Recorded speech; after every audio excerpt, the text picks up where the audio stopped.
Today we are going to discuss the essay Liberal Arts and the Campus, written by David W. Orr. Talking about the author, David W. Orr is the professor of environmental studies at Berlin College, Ohio. He is also the co-founder of this Meadow Creek Project, a non-profit environmental education organization. And before we come to the essay, we should familiarize ourselves with the term liberal arts in education. So by the term liberal arts, we mean that the conventional education given in natural science, social sciences, art and humanities, that is on one side, liberal arts education. And on the other side, there is technical education. There are two types of people.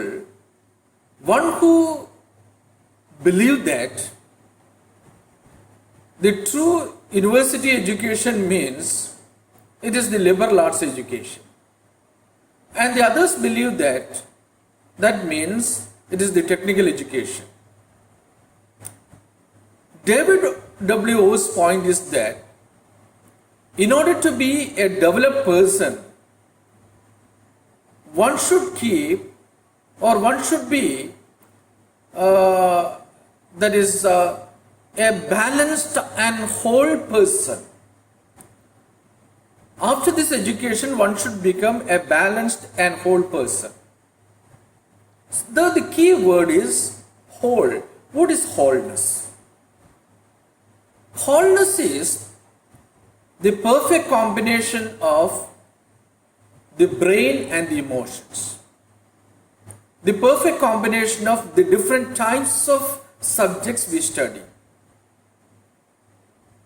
And too much of separations or specializations, that will make the student very parochial, very narrow-minded. Or he cannot see beyond his nose. By a perfect combination of this intellect and the emotions, by the perfect combination of those subjects which are catering to our brain and those subjects which are catering to our emotions, and they should be specifically studied. Only by making that type of an education, one will become a balanced person. So he, point by point, he says that wholeness requires, one, the integration of the personhood of the student. The personality of the student should be integrated. How? He should develop an analytical mind with feelings. Everything should be analyzed, but at the same time, this analysis should be accompanied by certain feelings. And the intellect with manual competence. Suppose, if one fails to connect mind and feeling, what may happen? It divorces us from our own dispositions where intellect and emotions join together. A genuinely liberal education will connect head and hand, that is intellect and emotions. Technical education and liberal arts educates different parts of the anatomy. So I have already told you that if you make this type of specifications and compartment type of studies, that will lead to a danger. That is, the students miss a whole area of relation to the world. For example, I study history, and I believe that history is the study of the chronological arrangements of certain kings and their ruling time and their specialities. How history can be connected to society? How society can be connected to the development of human race? How that can be connected to the evolution, the theory of evolution? How that can be connected to the scientific development? And a perfect amalgamation of all these things It is said that the child studied a perfect balanced type of education or balanced type of knowledge. If we fail to attain that, that will lead to an abstract thought. Abstract thought in the sense a mere bookish learning. For example, that is an agricultural officer.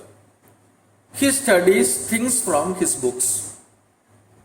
If he is keeping away from the real field, what he studies and what is the reality, that will never match. Or sometimes a farmer is more experienced, a farmer is a better person than a science, an agricultural officer who got his education from the books. So what he studied and how that can be applied and how the result is attained, only then we can say that it is the perfect type of education.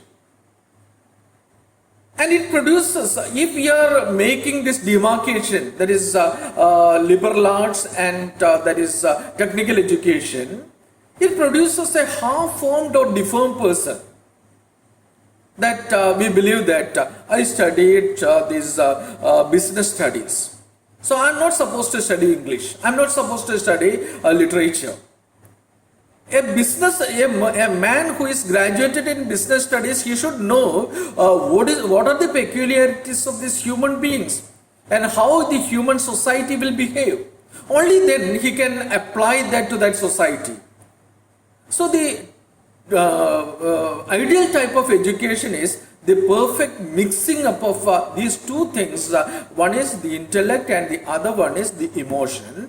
One is the liberal type of liberal arts or liberal arts type of education, and the other one is the practical type of education.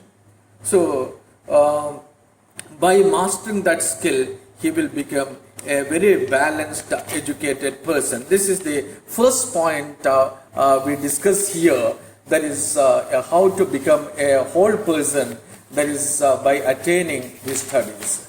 And the second point is that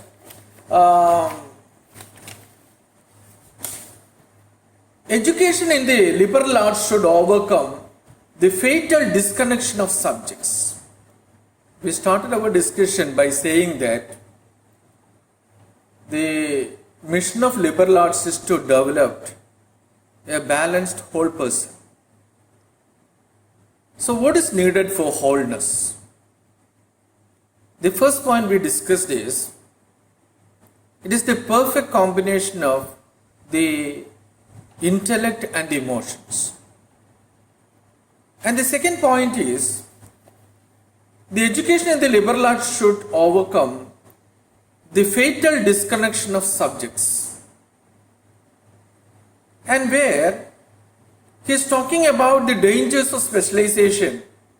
Specialization undermines the ability to communicate plainly in common terms. For example, if you are going to a doctor, that is years back, there are so many doctors in our society who has got only this MBBS. And they're talking about, they're approaching certain diseases as an ailment that is connected to the human body.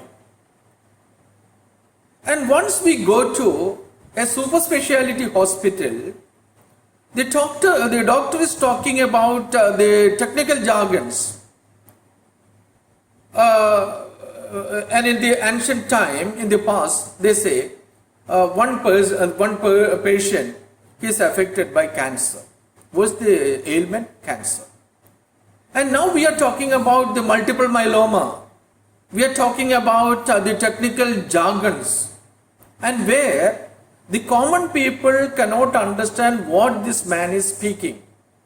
Or rather, the man who is specialized in one subject, he does not know how to speak according to the terms of the common man. So that type of a disconnectedness happens, and that is not something positive as a social being, because in a society different types of people live, So I cannot communicate to a fellow being means that is my failure. So super speciality specialization undermines the ability to communicate plainly in common tongue. Then disconnectedness in the form of excessive specialization is fatal to comprehension. It removes knowledge from its larger context. So every knowledge is connected to society, that is connected to life. Everything is connected to life. If we cannot explain a particular issue that is connected to life and that can be explained to the society where people are living, what is the use of the knowledge you acquire? So specialization, or the negative aspect of specialization, is that by trained himself in a specialized subject, he cannot speak in the common man's language, and that's a failure. And that is why O says that education in the liberal arts should overcome the fatal disconnection of subjects, collection of data, and and it also a collection of data, and it supersedes the understanding of connecting patterns, which is the essence of wisdom. A philosopher, he can connect everything that is part of the society. Every ailment, the dressing habits, the food habits, the life of people, the lifespan, and everything related to the society. How? Because this person has got that wholesome education. He can connect everything. So instead of connecting, we say that I'm not interested in philosophy, I'm interested in chemistry. A person, instead of science, natural science and physical science, he says that I am specialized in chemistry, I am specialized in polymer chemistry, I am specialized in quantum mechanics. So what happens is, the person specialized in quantum mechanics or one branch of chemistry, that is polymer chemistry, he cannot speak the scientific way in which the society should thrive. So, education in the liberal arts should overcome the fatal disconnection of subjects. And the third point is to provide a sober view of the world without inducing despair. And the late 20th century relations, so realities are shocking. And what are the late 20th century realities? Flow of money, climatic change, war, poverty, etc. And it's at the same time, it's an age of paradox. Paradox means say something and what happens is exactly the opposite. The modern obsession to control nature through science and technology resulted in this less predictable and less bountiful natural world. That's a paradox. So, meteorological science we used to predict the climate and climatic change. And today, this particular day, it is the ozone day. And we invented different types of gases. We identify 105 or 107 the elements, etc. And we are specializing in the study of ozone, the holes that is caused by ozone, etc. And the production of these new types of compounds. And at the same time, we cannot resist or we cannot stop the negative aspects of that, and that's why it's a paradox. So what is through liberal education, that should give a sober view of life without giving despair. So atomic energy is produced and that is studied. But the very same atomic energy that becomes the devastating agent. And that is why the author says that it's an age of paradox. The modern obsession to control the nature through science and technology, and that at the same time that resulted in a less predictable and less bountiful natural world. And take the case of economics, take the case of commerce. And there is this successful, there we come across successful individuals and successful nations. But at the same time, these nations are not at all successful because most of the people are desperate. So what is the use of that? So the indifference and apathy of the students is the reflection of the failure of educators or educational institutions to stand for anything beyond larger endowment and an orderly campus. And the result is the growing gap between the real world and the academy, between the attitude and aptitudes of the graduates and the needs of the time. So normally we say that we demarcate the campus from the real world. So we say that when we are talking about this real world, and it is campus is a virtual world, and it is not at all considered by the students as the real world. So a sober view is needed. Sober view means take humanity as a whole. Through what scientific achievement and through what economic development, one cannot believe that he attained everything, because there is economic catastrophe, there is scientific failure or the negative aspects of scientific achievement. So what is needed is a sober view, that is science has got the positive and negative aspects. One should be reminded of the positive aspects of science. We invent new elements. We invent the perfect combination of new elements. But at the same time, we are not talking about the negative aspects of those combinations. How to mitigate the negative aspects of those compounds, and that should be evaluated. And that's a very vital point when we discuss that. The final point related to wholeness is, the attainment of wholeness is that a genuine liberal arts education will equip a person to live well in a place. And the first point discussed was the integration of the integration of the personhood of a student through analytical mind and feelings. That is the combination of intellect and emotions. Then in the liberal arts education, one should overcome the fatal disconnection between the different subjects. And the third one is to develop a sober view of the world without inducing despair. And the fourth point is, a genuine liberal arts education will equip a person to live well in a place. So there are two terms, one is dwelling and the other one is residing. The formal education prepares its graduates to reside and not to dwell. So we should come across these two words and should explain what is the difference. The residence is temporary and rootless occupant to know where the essential institutions, banks, stores are to plug in. And the inhabitant and his habitat cannot be separated. They mutually shape with each other. So look at the two terms. It will equip a person to live well in a place. There are two types of living. One is dwelling and the other one is residing. Dwelling is without any emotions, where we are settling in a particular place and we are concerned only about the source of monies, the source of water, the source of essential commodities. I live in a room on a balcony, and my next concern is, I am not emotionally attached to that. My concern is, where is the bank?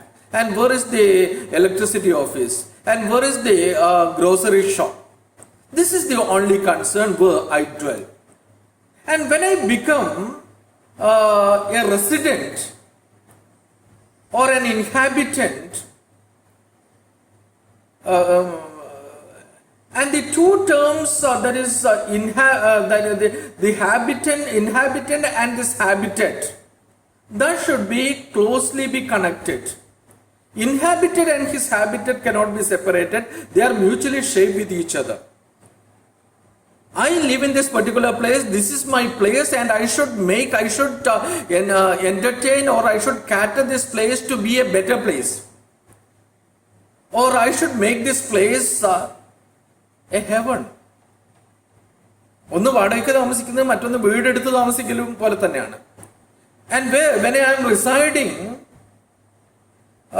that is, I become, I am temporarily rootless, and my concern is where the bank is, where the educational institutions and such things, essential communities. I am not emotionally connected to that. When I am inhabiting a particular place, another word is very much connected to that, that is habitat.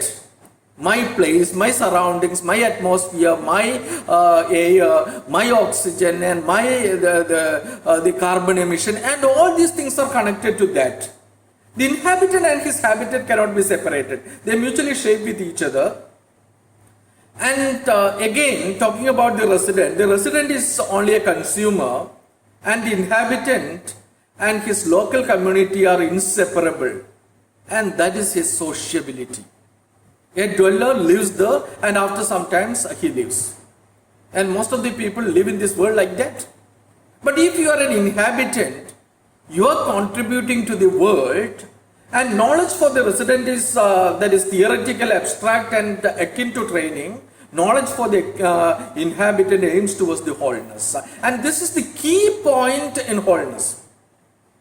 So when we live in a particular place, we should know where this place is, and what is the historical connection of this place, and what is the flora and fauna of this place, and everything. The ecosystem is very important. And there, when that is resident is there, and the resident is least concerned of the flora and fauna, but the inhabitant, he is very much concerned of the flora and fauna, and he becomes a responsible person, and only then he will become a wholesome person. So liberal education, liberal arts education, that makes a person a whole person by connecting the intellect and emotions, by teaching him what is the meaning of separation and why separation should be avoided, speciality should be that is unadvisable, and a sober view of the world should be maintained by him. And he should differentiate between the dwelling place and the residents and habitants. So, by attaining these points or these qualities, one will become a wholesome person. Means, one is responsible to the universe. One is responsible to his ecosystem. One is responsible to his society.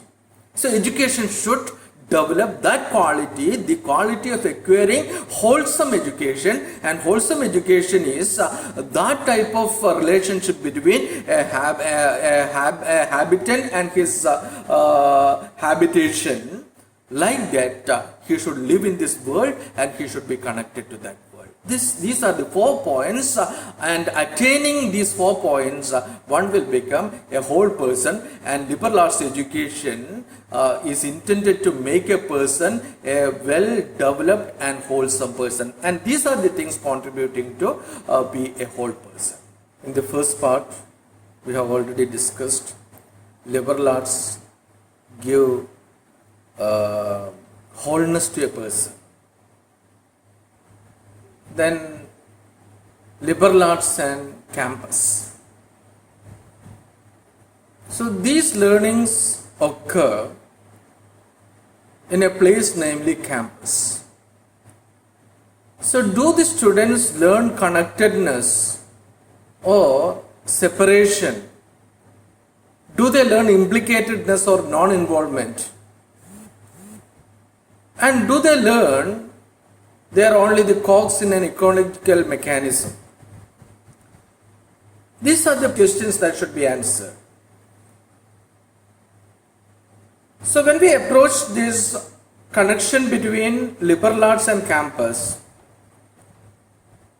we could say that genuine liberal arts education will foster a sense of connectedness, implicatedness, and ecological citizenship, and will provide the competence to act on such knowledge.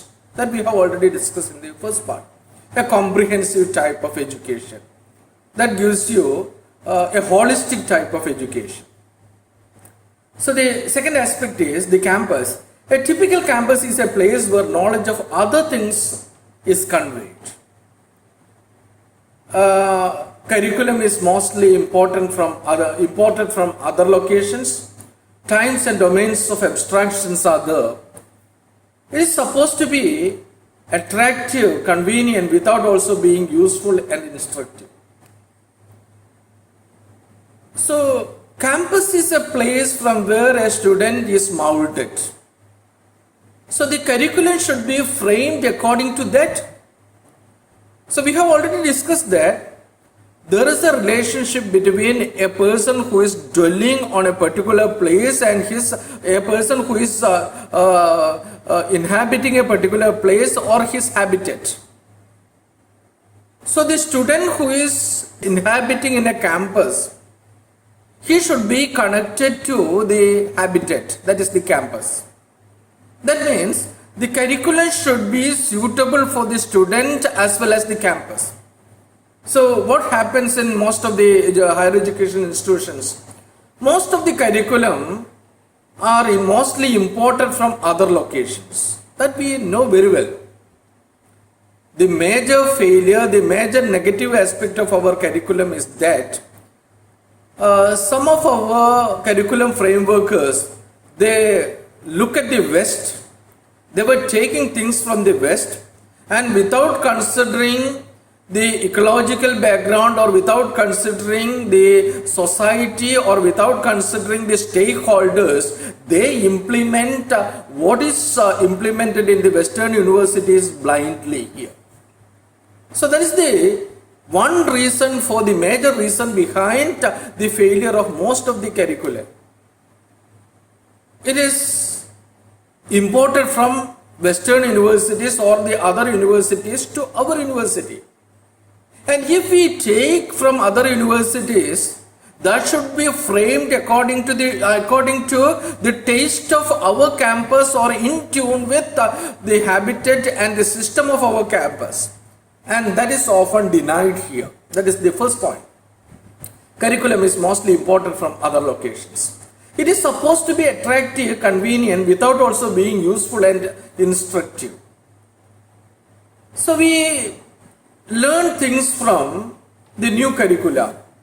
We get things from the new curricula, but at the same time, the very purpose of this curricula is unattractive. So for example,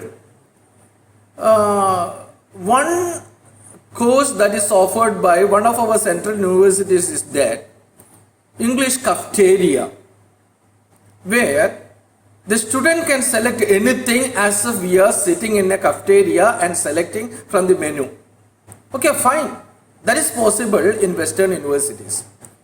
But most of the students are not opting this cafeteria because we cannot implement it on the normal life situations. We won't get a job. That is the simple reason. We cannot get our bread. We cannot win our bread by using that. So when we frame the curriculum should be suitable for the campus and the students. It may be attractive, but at the same time, it may be useless and it may not be instructive for the students, and then in most cases they leave it. So what learning occurs on a nice campus? Nice, the author uses nice in single inverted comma in the negative connotation. And in a nice campus, students learn a lesson of indifference to ecology of their immediate place. So what do you study? I study in a particular college. But at the same time, they don't know. For example, in our campus is very wide and vast. And most of the students, in spite of this COVID situation, most of the students who study here, they may not know what exactly are there in our campus. What type of flora and fauna is there connected to our campus. They come to this college, they study things from the classes, and they go back to this house, the houses, and they keep a type of indifference to the ecology of their immediate place.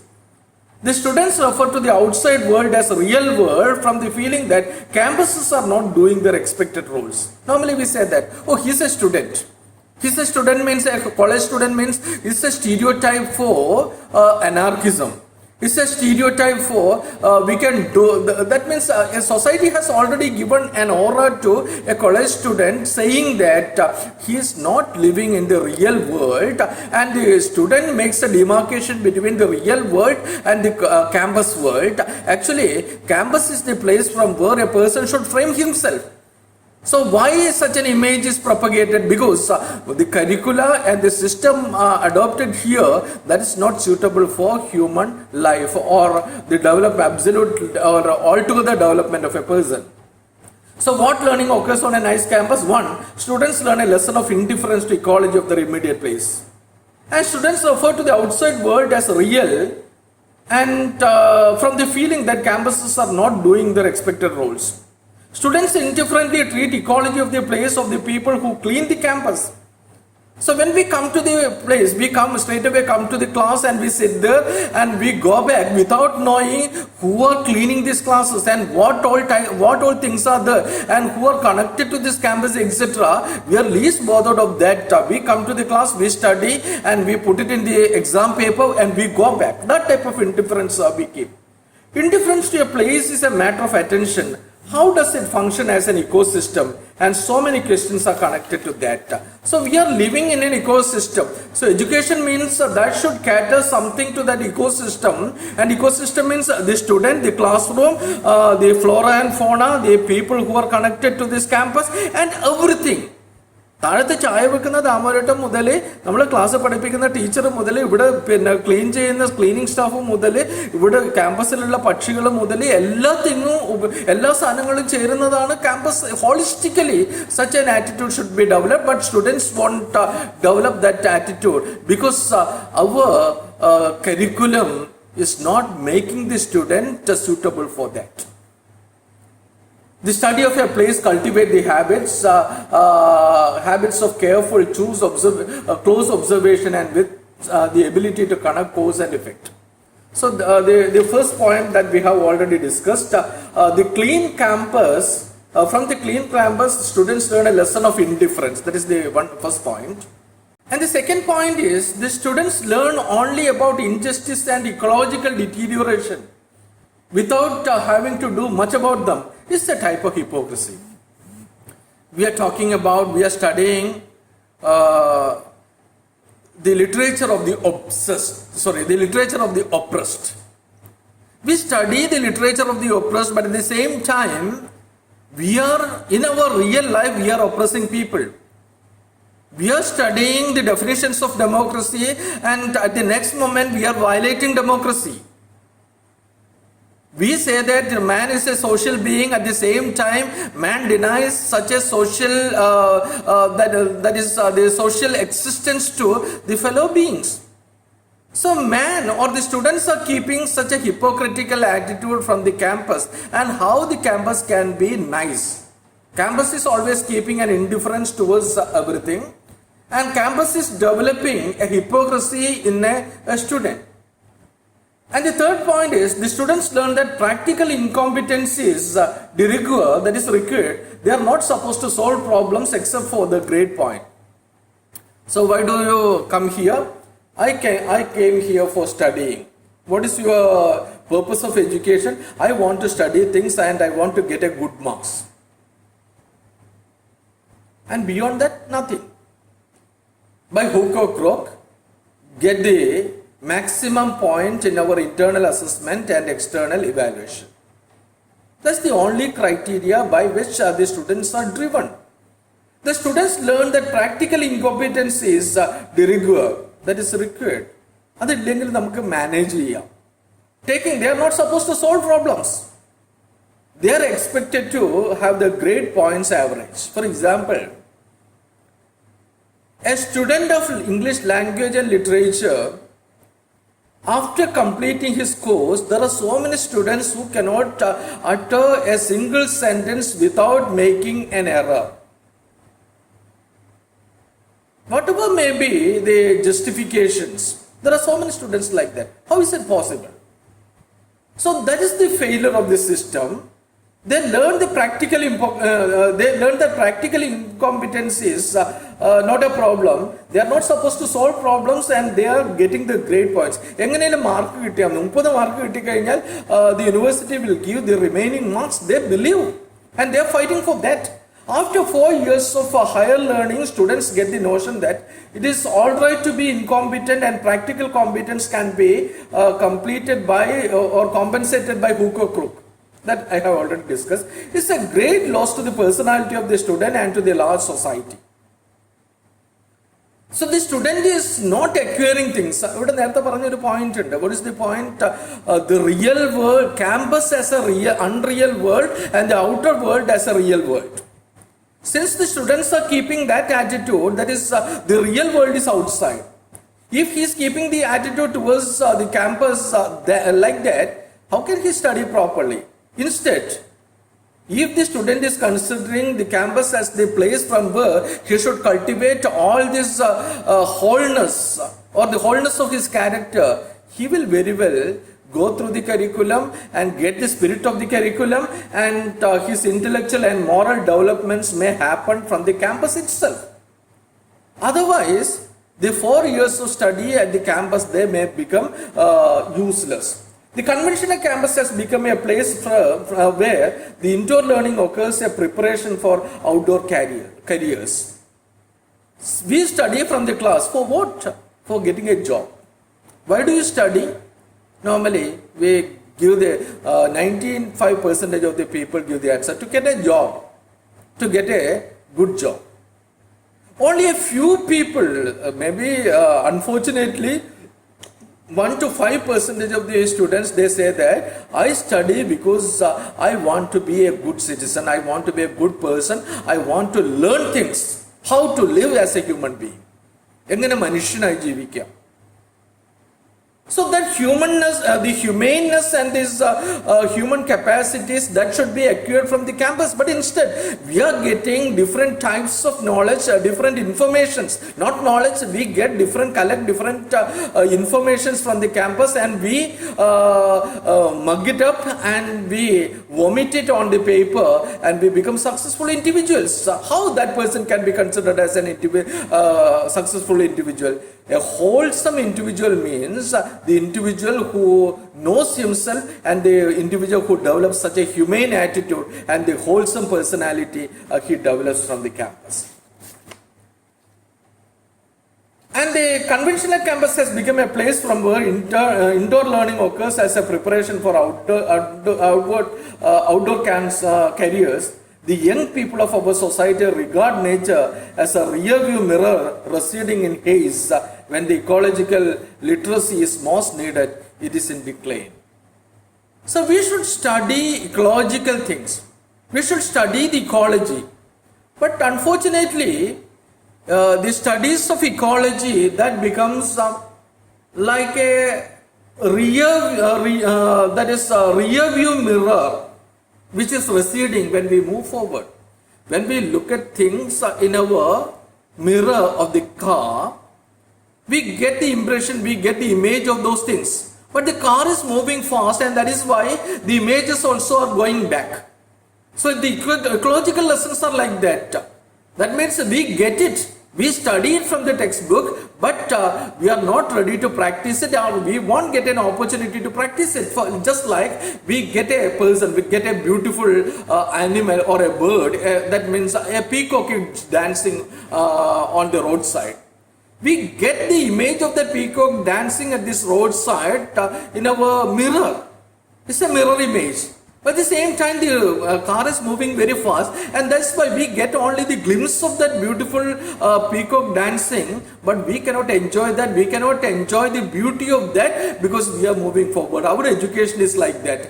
We are getting glimpses of ecological studies, ecological lessons from the classroom, but at the same time, we are moving very fast, and that's why we won't get an opportunity to practice it because our educational system doesn't demand that, and that happens in our classrooms.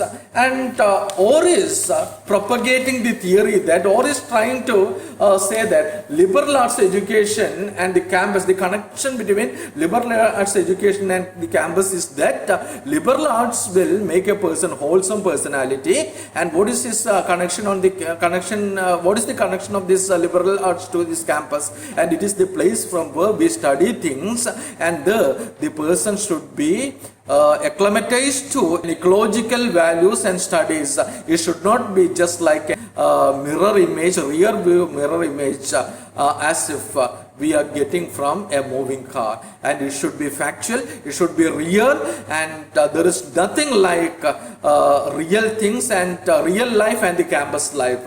Campus is the place from where the person should be molded, and from where he should acquire the basic lessons of wholesome personality. So that's all about this essay. So it's a very that is good essay, that is a very relevant essay, highly philosophical, at the same time very significant essay, where we are talking about the significance of a person in a society, and his connection with this ecology, and how the curriculum should contribute to his relatedness to this ecosystem.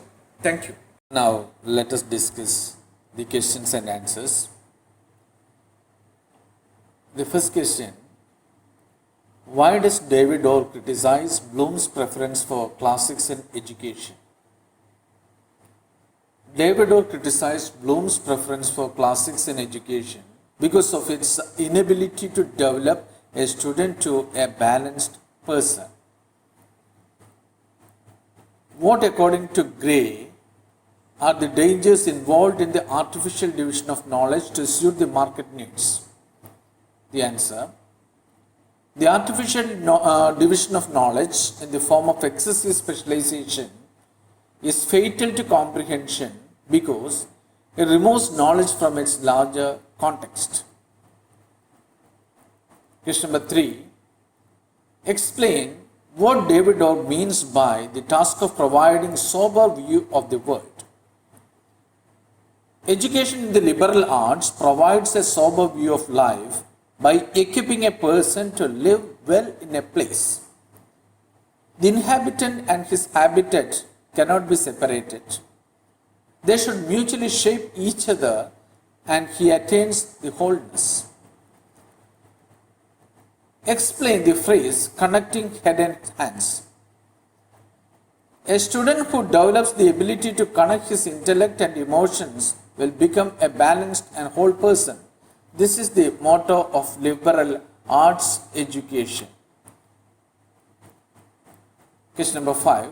What kind of training is given in a conventional campus? In a conventional campus, the knowledge of other things is conveyed. Its curriculum may be imported from other locations and times and other domains of abstractions. The campus has land, building, and relationships, has no pedagogical values. Question number 6. What shapes the young of the advanced society, and with what consequences? The young in the advanced society believe that material and mental creativity are unrelated. They adjust themselves to the notion that it is all right to be incompetent. It's a loss of incalculable properties both to his personhood and to the larger society. And question number 7. Why does Orr use the adjective nice ironically with the college? Orr ironically uses the adjective nice to describe the campus because the inhabitants do not know how the campus is kept clean by the ill-paid men and women. Such campus may be nice outwardly but never contributes anything for the developments of the students. And the last question, what is central to the Greek root words for ecology and religion? The Greek root word for eco in ecology, which refers to the connectedness of humans and the surroundings, and re and lege for religion, which means to recollect, are sharing the same meaning, making connection. So, thank you.